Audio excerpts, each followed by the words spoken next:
Amici sportivi, un cordiale saluto da Riccardo Solfo, qui dallo stadio Bentegodi di Verona, appena iniziata la partita tra il Chievo Verona e gli ospiti della Cittadella di Verona, Daniela Scalia. Volevo appunto ricordare che comunque Sergio Marcone, il portiere del Chievo, è specializzato proprio nel parare i rigori. Ne ha parato uno anche nella prima.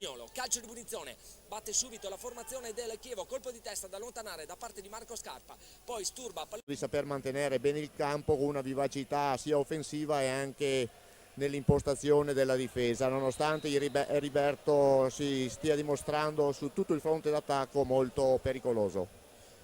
Grazie Rino per questo commento tecnico a quello che è accaduto poc'anzi. Il gol taglia tutto, Heriberto trova il terreno, poi Scarpa ancora. Dalla parte opposta trova Rimondini. La filosofia di Mister Del Neri e la squadra la sta mettendo in pratica e questa filosofia sta avendo giustamente i suoi frutti anche in termini di punti in classifica. Attenzione intanto, fuori gioco ancora di Rimondini. Di Corradi e questo bellissimo gol. Rino.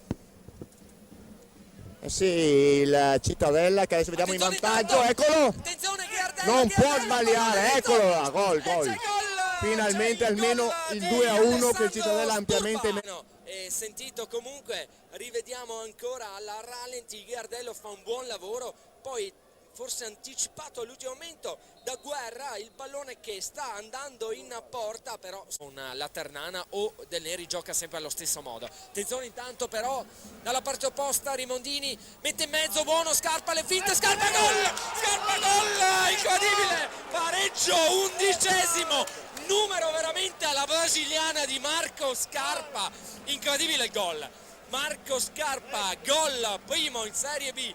Veramente la felicità del giocatore di Chioggia, guardate le finte alla brasiliana, ha fatto fuori due difensori, palla sul sinistro e sotto l'incrocio dei pali. 2 era stato segnato proprio dall'ex giocatore del Livorno. Scarpa, il tunnel era andato via in qualche modo a Guerra che poi ha commesso fallo. Queste due squadre c'è da attendersi fino all'ultimo momento la possibilità del gol. E attenzione perché potrebbe venire anche adesso. Attenzione, Rimondini, Scarpa, incredibile, fuori gioco, non di Scarpa, forse di Ghirardello. Rivediamo tutto, guardate, si dispera Scarpa. Vediamo intanto, si dispera, Marco Scarpa era in posizione regolarissima, si dispera l'attaccante di Chioggia, vediamo, Ghirardello, è lui che detta il passaggio, Rimondini, fuori gioco netto di Baiku, fuori gioco netto di Mihai Baiku. Peccato veramente, l'avevi già visto tu Andrea?